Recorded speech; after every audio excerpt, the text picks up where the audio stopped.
Bien, buenos días a todos. Vamos a empezar la reunión del día. El número 21, como pasamos esta semana. Ustedes tienen práctica calificada.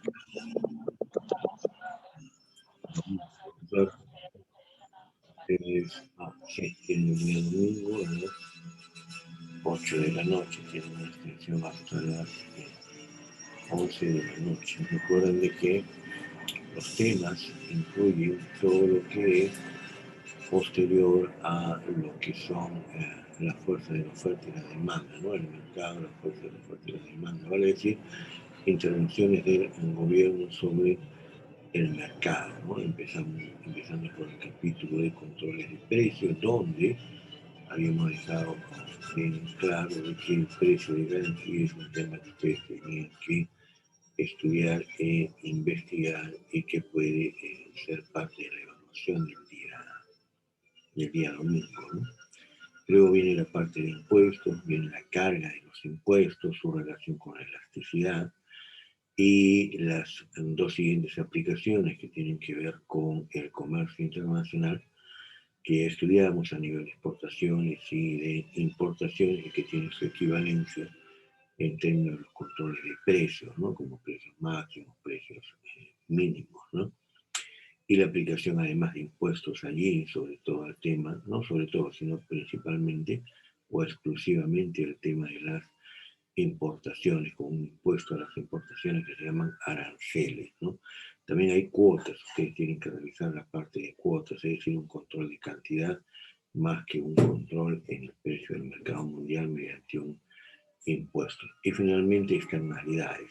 En todos los casos, en absolutamente todos los casos, cuando el texto del profesor Manchio habla de aplicaciones, se está refiriendo a lo que nosotros estudiamos con modelo de simulación mediante una hoja de cálculo, ¿no? Donde se ve cómo se expande la demanda, se contrae la demanda, se expande la oferta, se contrae la oferta, y seguimos la metodología propuesta, ¿no? Número uno, qué es lo que se mueve.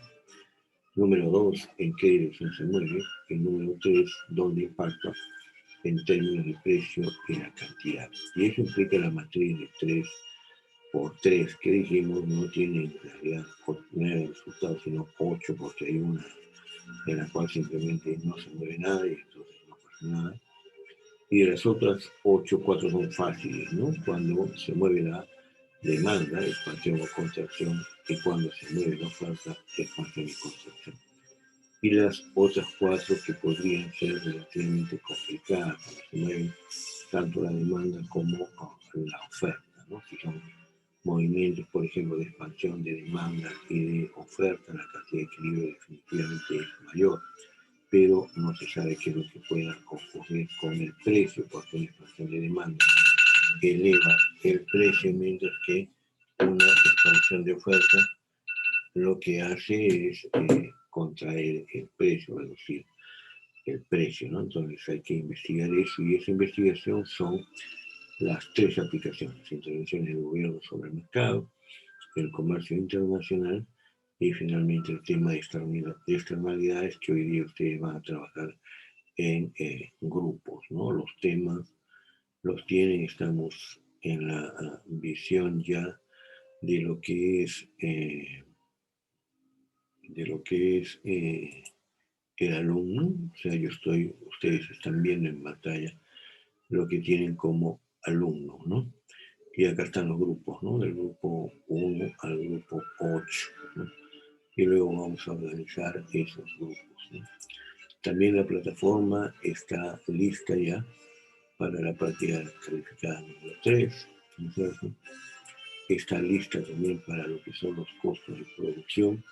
Aquí está el capítulo ya cortado, digamos, del libro, ¿no es cierto? Acá está Mateo 13, que es lo que vamos a estudiar.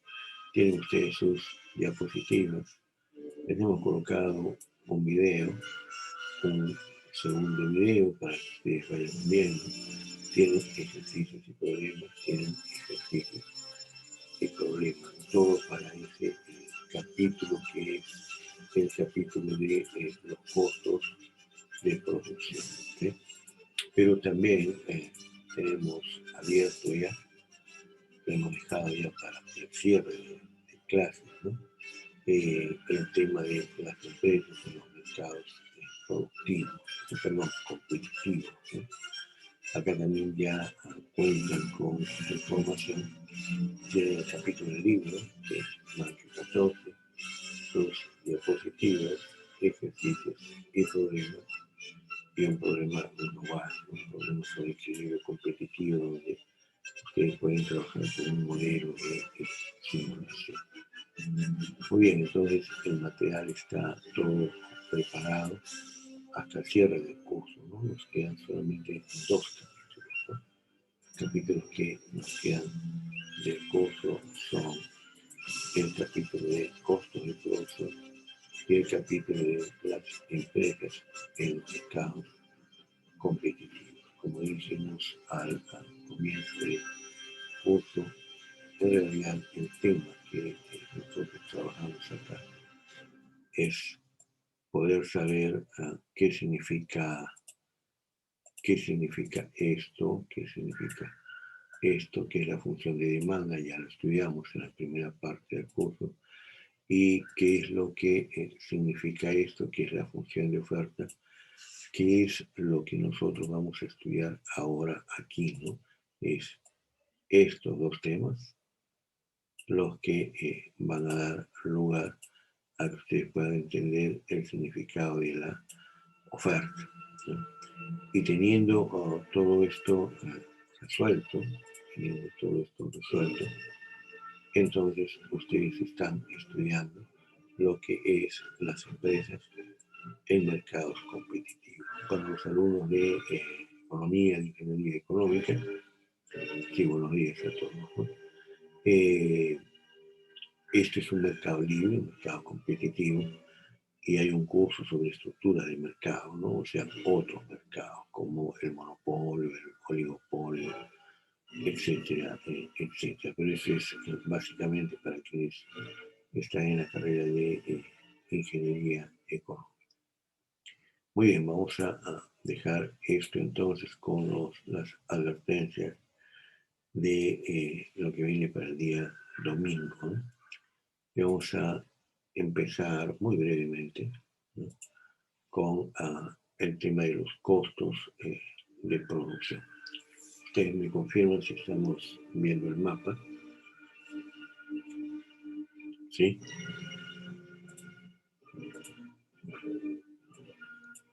Se ve la plataforma, profesor. ¿No se está viendo? A ver, un momento. No, profesor. Correcto, déjenme ver. Déjenme ver. Ok. A ver, ahora sí. Tampoco.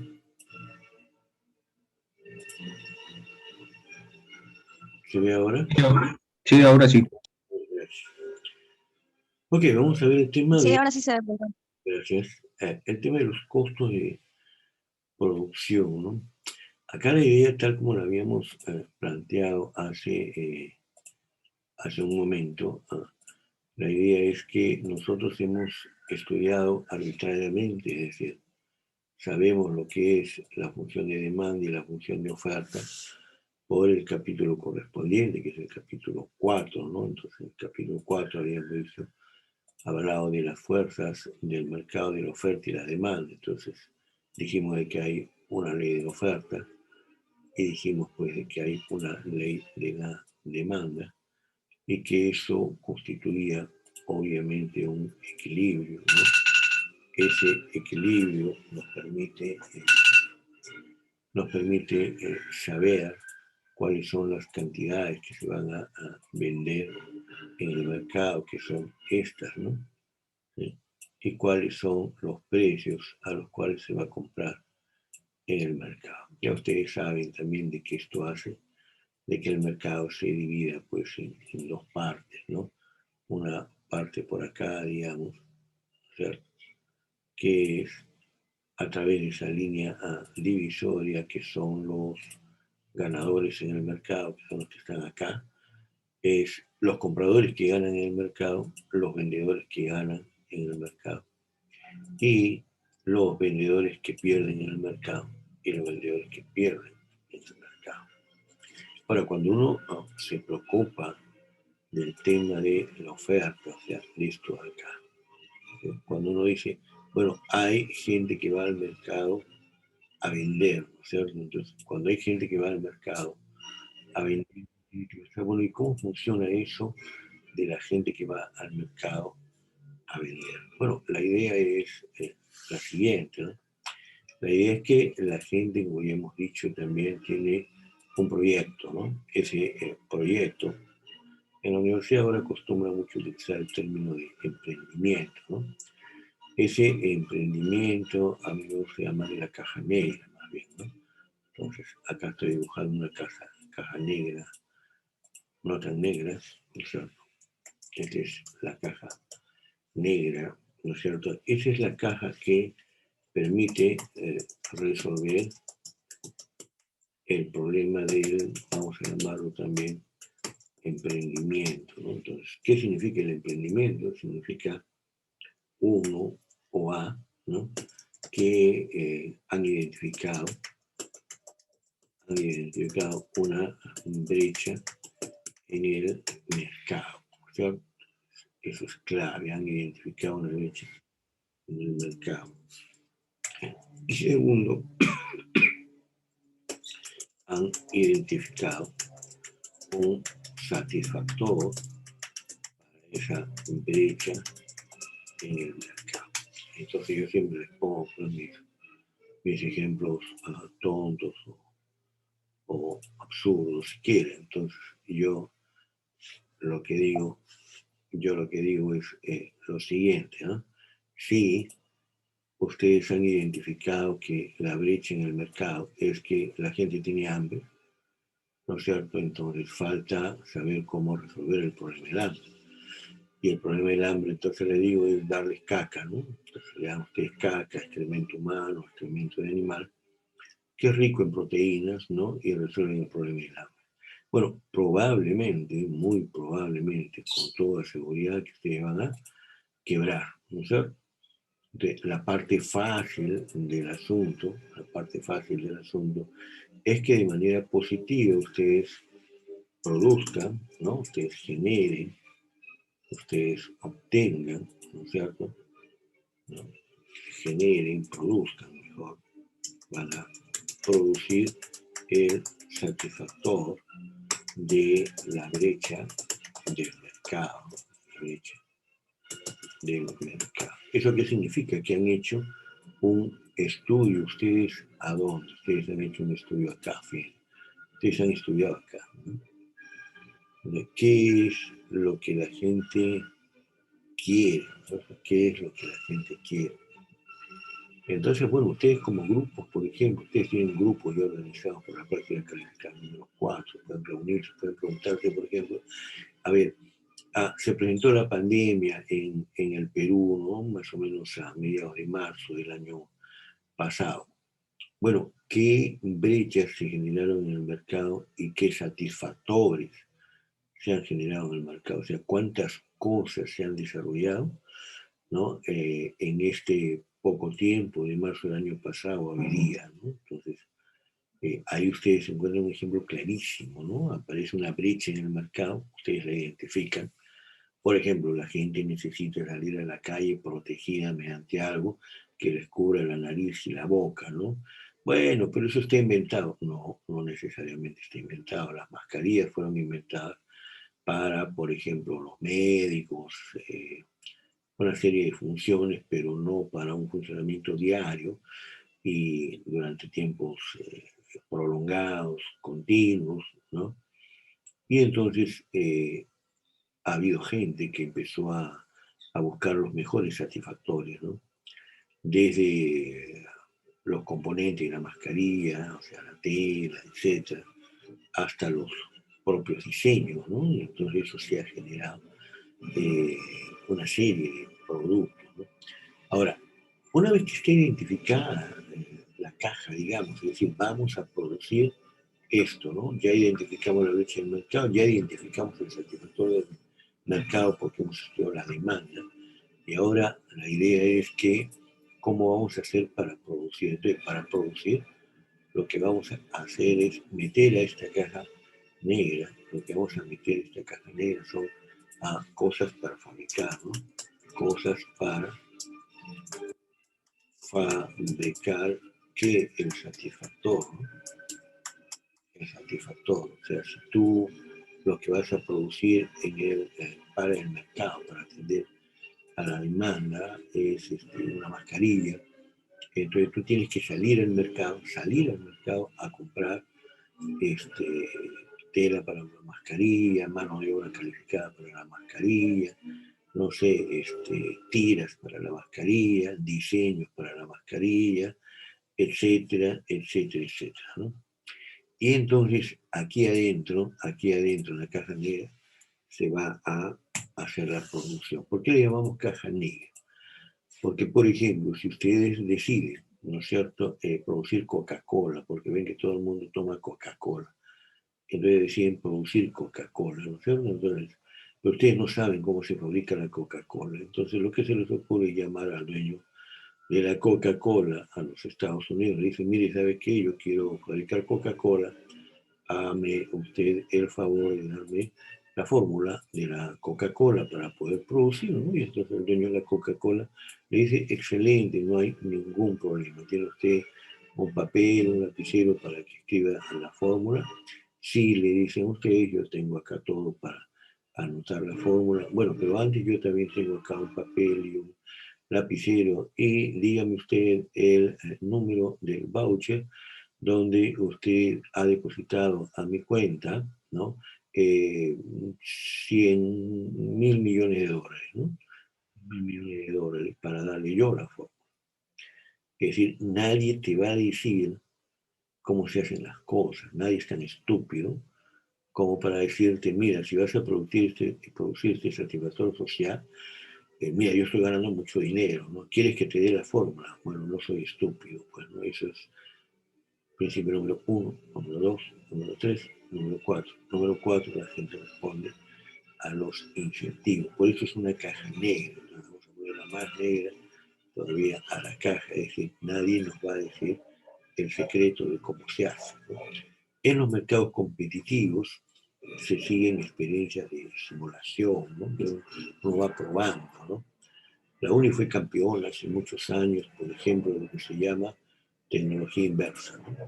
Se llama tecnología inversa. ¿Qué cosa es la tecnología inversa? Bueno, tú dices, oye, ¿cómo funciona el radio, no? Bueno, agarras el radio y lo desarmas, pues, y después lo vuelves a armar, ¿no? Entonces vas aprendiendo qué cosa es lo que está ocurriendo, ¿no? Ustedes quieren producir hamburguesas, bueno, compren pues hamburguesas de todas las marcas y empiecen a ver cómo son esas hamburguesas de todas las marcas. Muy bien, resuelto el problema de la caja negra, entonces ustedes ¿qué hacen? Ustedes salen al mercado a vender, ¿no? Entonces, la idea es tan sencilla como esta, ¿no? Las empresas, ¿no?, compran, ¿no?, lo que se llama factores de producción, ¿no? Se retiran del mercado, se han ido al mercado a comprar y por lo tanto son demandantes, ¿ok? Han ido a demandar mano de obra, materias primas, tecnología, etcétera, ¿no? Entonces compran en el mercado. Es un tema de cómo funcionan ustedes como compradores. Después se salen del mercado y empiezan a producir. Esto es lo que ocurre en la caja negra. Nadie sabe cómo se hace esto, ¿no? Ojo, ni siquiera los obreros que trabajan ahí tienen claro cómo se hace eso. Y después salen al mercado a vender los bienes que han producido, ¿no? Ese es el circuito. Ese es el circuito.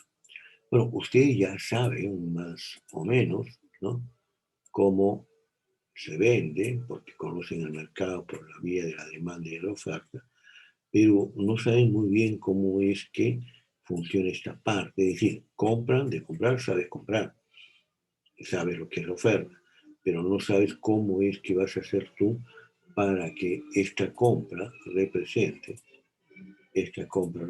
lo que vamos a estudiar hoy día, ¿no? Es, bueno, a partir de hoy día, es producir, ¿no?, incurriendo en costos, ¿no? Lo que quiero decir es que la idea de la empresa es, bueno, para producir esto me va a costar. Pero entonces, la idea genial y tonta, la idea genial y tonta es la siguiente, ¿no? ¿No es cierto? Voy a comprar, ¿no? Voy a comprar a 10 soles, ¿no? Y voy a vender a 20 soles, ¿no? Entonces voy a tener ganancia, pues, ¿no? Bueno, pero ¿cómo haces para comprar a 10 soles? O sea, tienes que ir a los mercados y hacer las cosas de tal manera que tus costos puedan ser los menores posibles y tus precios puedan ser los mayores posibles. Y entonces tienes una diferencia entre un tema y otro. Ok, vamos a parar un momento. Vamos a dejar de compartir esta pantalla y vamos ahora a volver al curso, ¿no es cierto? Entonces, a ver, primero vamos a... Ok, ok.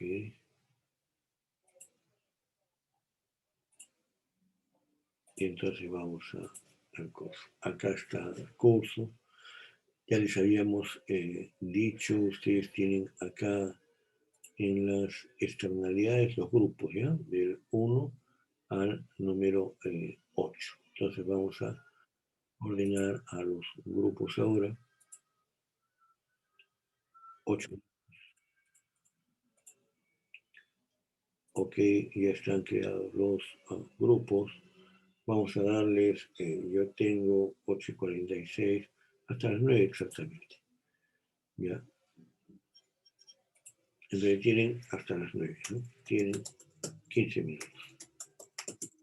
Nos vemos en 15 minutos. Como siempre, grupo 1 es, cada uno tiene el tema del grupo 1 y así sucesivamente. Voy a compartir, permitirles a ustedes compartir pantalla, ¿no?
Profesor, ¿me logra escuchar? Sí, sí, a ver. Una consulta, no sé si vio el chat, pero yo entré cuando A ver, se me fue la señal y ya estaba esto así. No sé qué se tiene que hacer. escúchame, Chen está en la sala 1. Ok, tiene que entrar a la sala 1. Angelo Flores. Angelo Flores debería estar. A ver, un momento. Angelo Flores.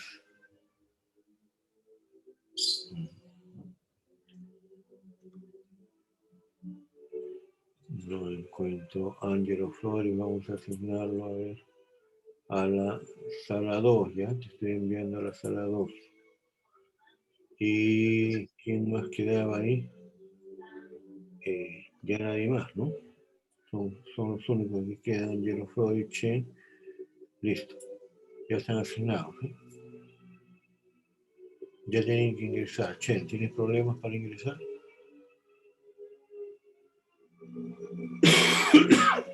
Chen, estás sin micrófono, Chen.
Muy bien, vamos a continuar con la reunión.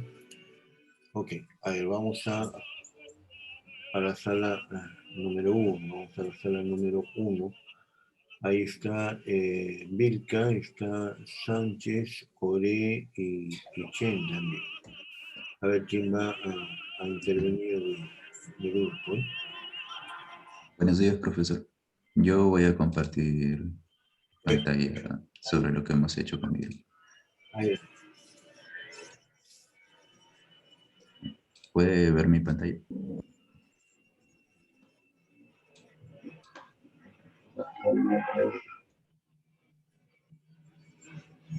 Ok.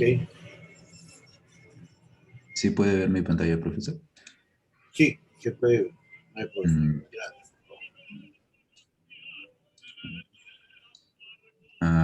mi grupo y yo hemos estado resolviendo el problema que nos ha dejado y yo voy a exponer la primera pregunta y mis compañeros van a responder las otras dos. Bien. En la primera pregunta, mm,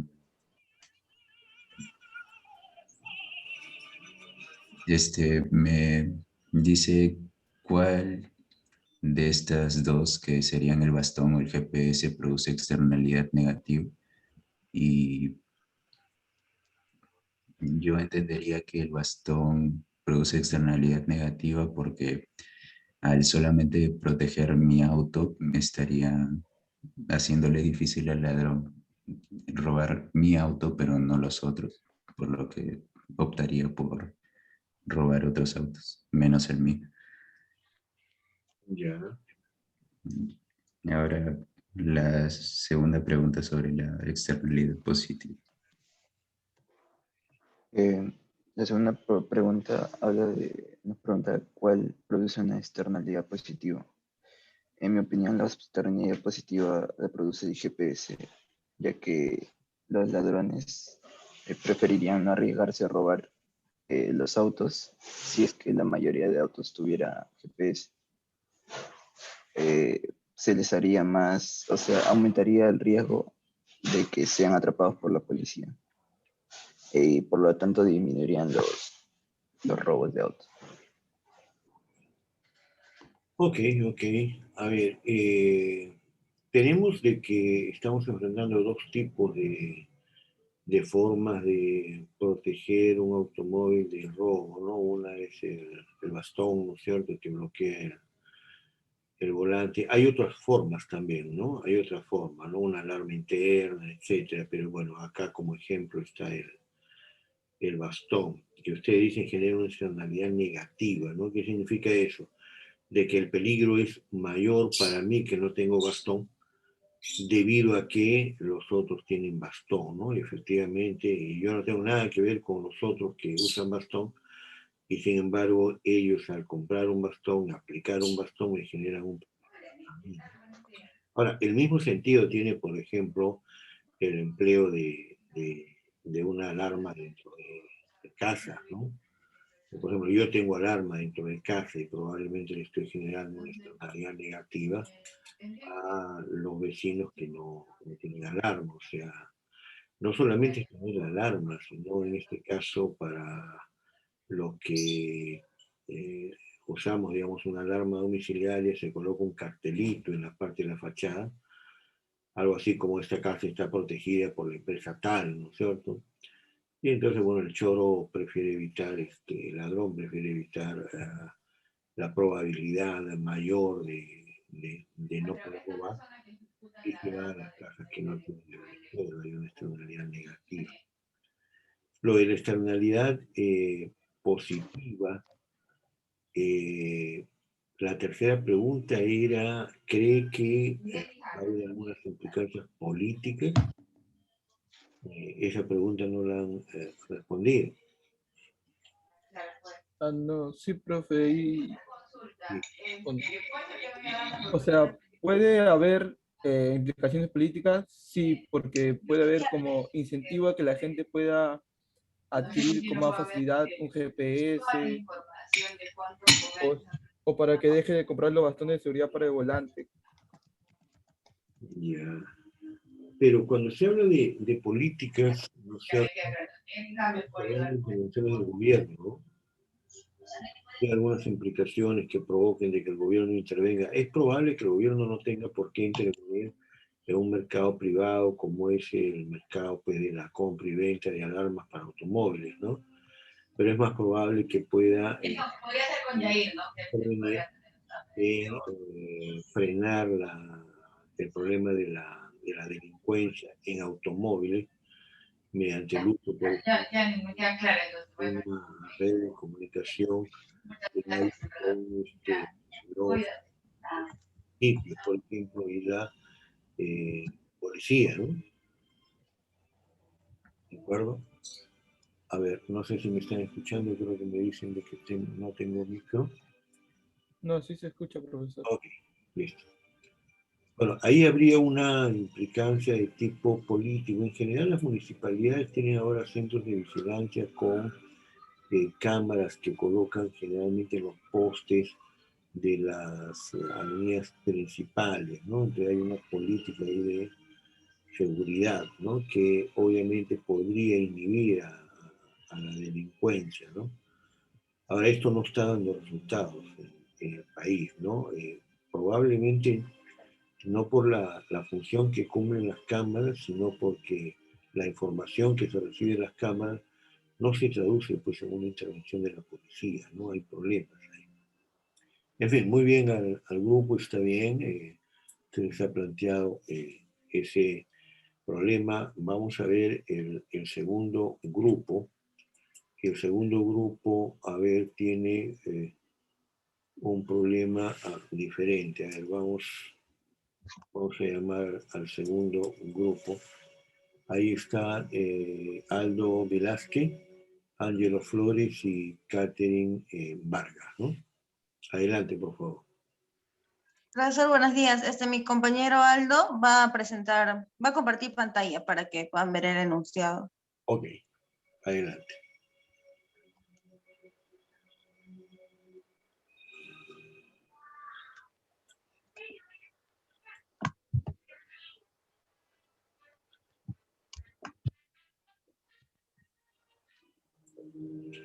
Ok, ahí ¿Se está. ve?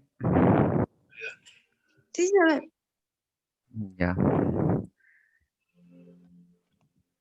Bueno, profesor, yo voy a dar las respuestas. Como somos tres, hemos repartido así el trabajo. La primera afirmación sobre los beneficios de los impuestos correctivos. Ah, no, Con- el enunciado, ¿estás de acuerdo eso?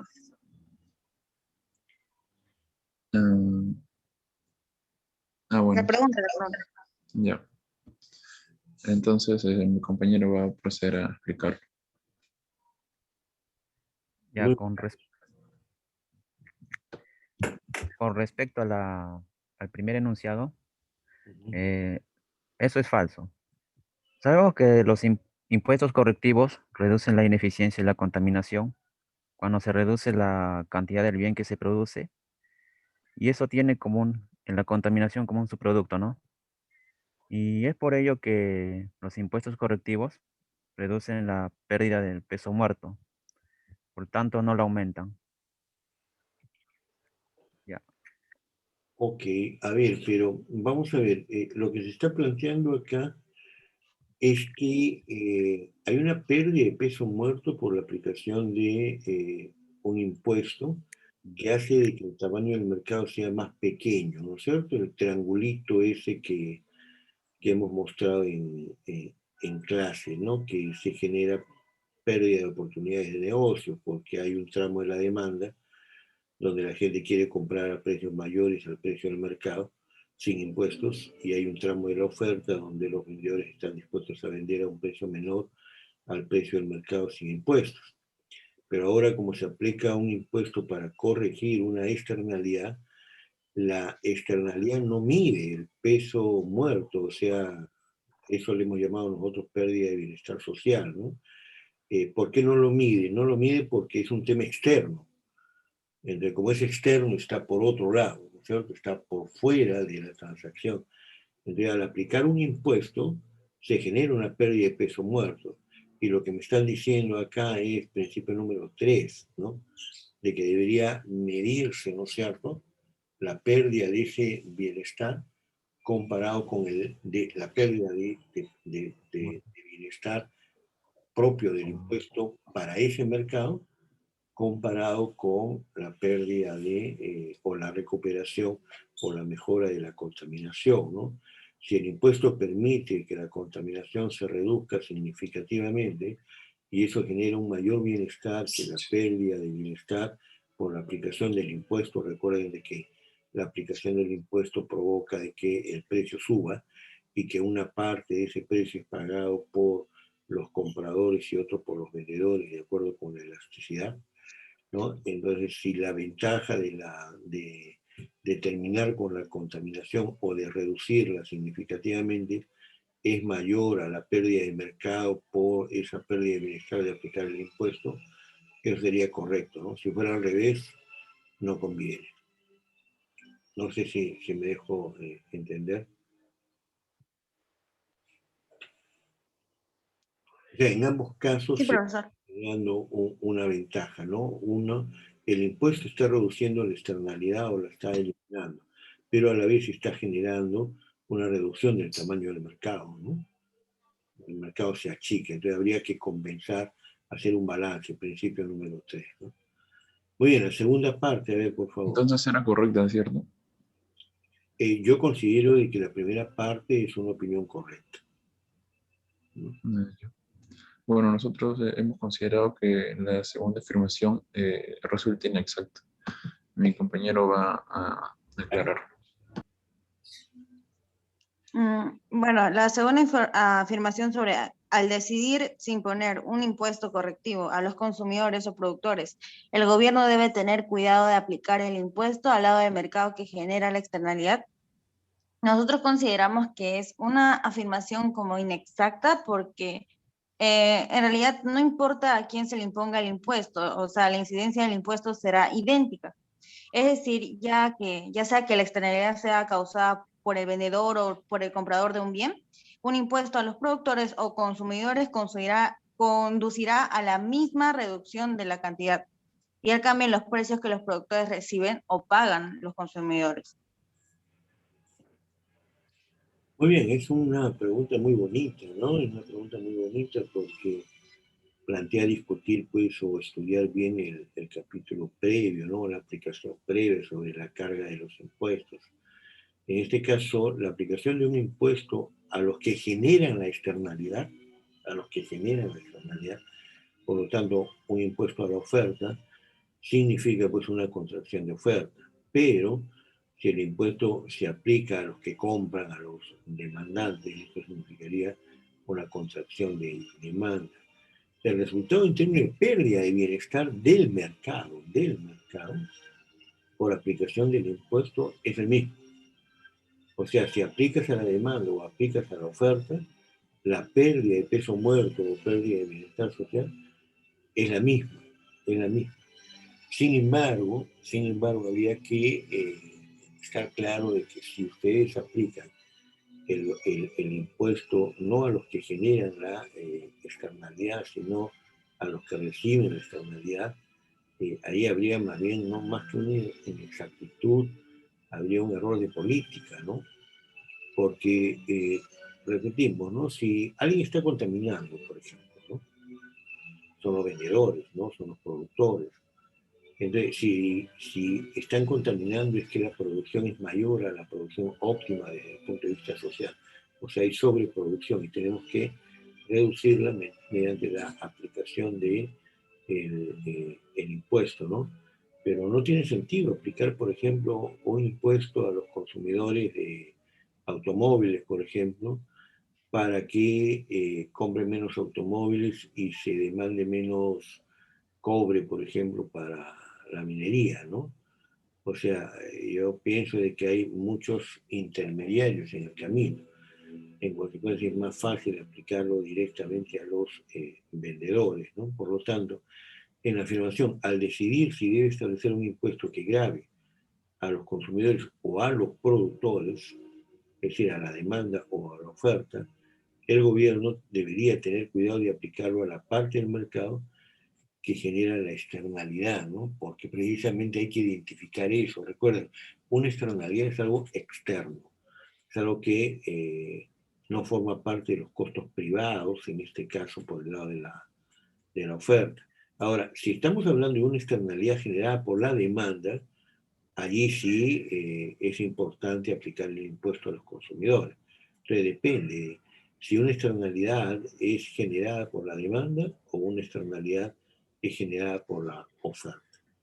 En términos muy generales, externalidades generadas por la demanda son negativas como positivas también, ¿no? Por ejemplo, el hábito de fumar tiene que ver con la demanda, pues, ¿no? La gente quiere fumar, la gente quiere consumir drogas, ¿no es cierto? Entonces habría que aplicar el impuesto a los consumidores, por ejemplo, ¿no? y habría que ver la facilidad de eso. Estoy de acuerdo con ustedes en que en realidad exige un análisis más profundo y establecer los supuestos necesarios para cada cosa, ¿no? Me parece que el término imprecisión de repente no es el más adecuado, pero sí habría que tener de repente mayor información para eso. Ahora, la expresión está bien, ¿no? Hay que tener en cuenta, pues, hay que tener cuidado, dice, ¿no?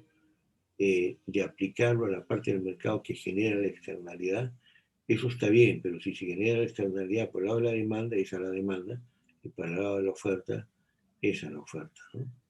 No sé si ustedes tienen otro comentario.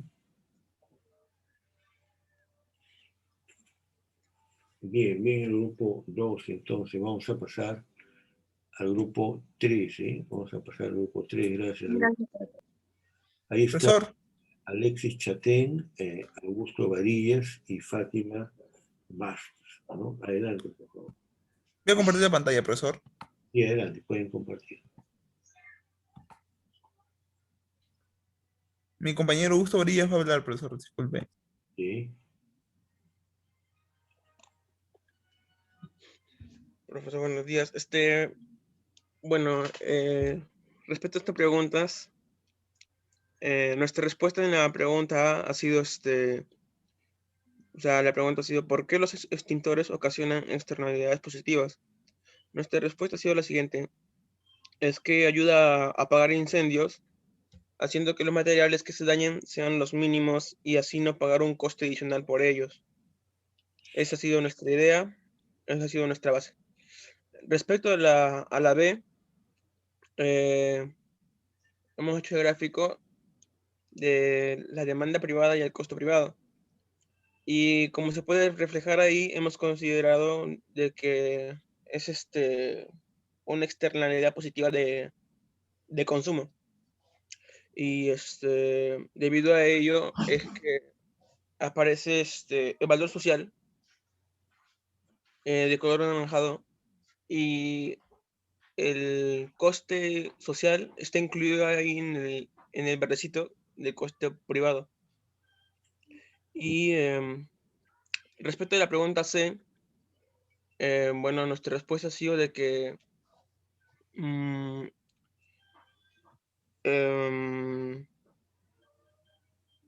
de que no va a haber una sobreproducción en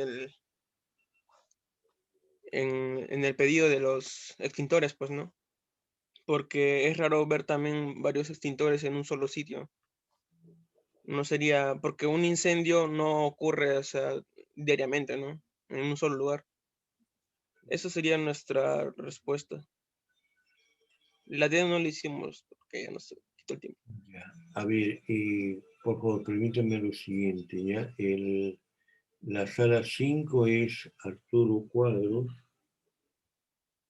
es Santa Cruz y también es Sonco Vélez. Esa es la sala 5. La sala 6 no había nadie ahí. La sala 7 es Sanabria. Antonella Sanabria. Y está Soto Sotomayor, ¿no? Sotomayor. Esa es la sala 6. Perdón, la sala 7, porque no hay sala 6. Y la sala 8 está Abraham Carranza. Abraham Carranza está Roger Palomino. Y está Uriel Contreras.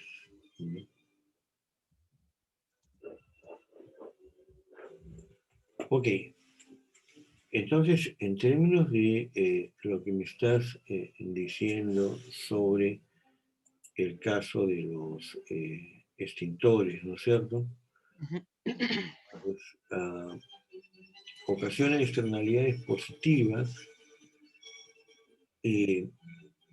Yo no sé si pueden ser positivas o negativas. Creo que en términos generales ustedes tienen razón, ¿no? Pero si yo en mi casa tengo un extintor, mi casa no se va a incendiar, ¿no es cierto? Y si se incendia, No, no.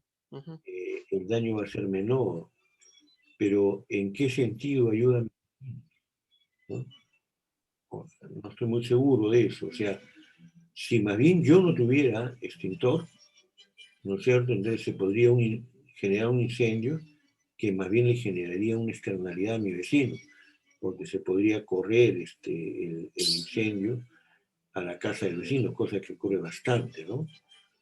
Entonces no veo de una manera directa de que un extintor pueda generar una externalidad positiva, ¿no? Ahora, si estamos hablando de, qué sé yo, ambientes públicos con extinguidores, ¿no?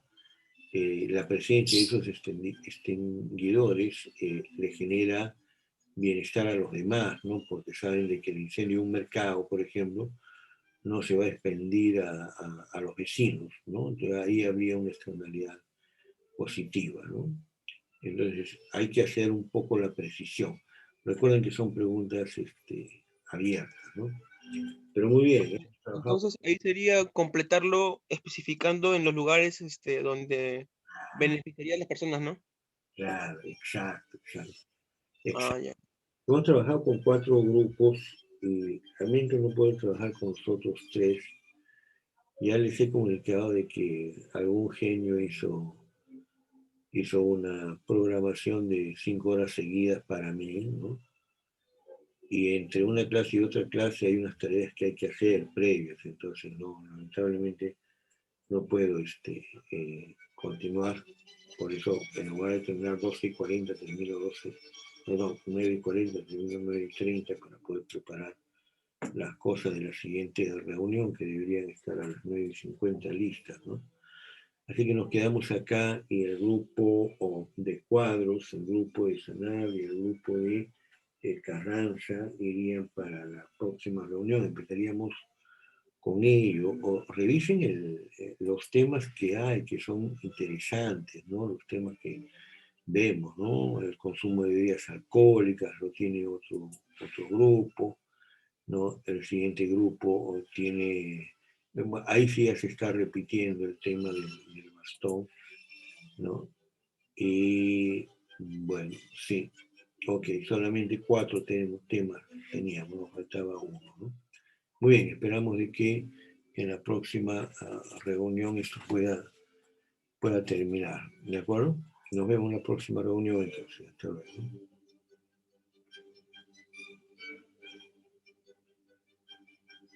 Hasta luego, profe. Gracias.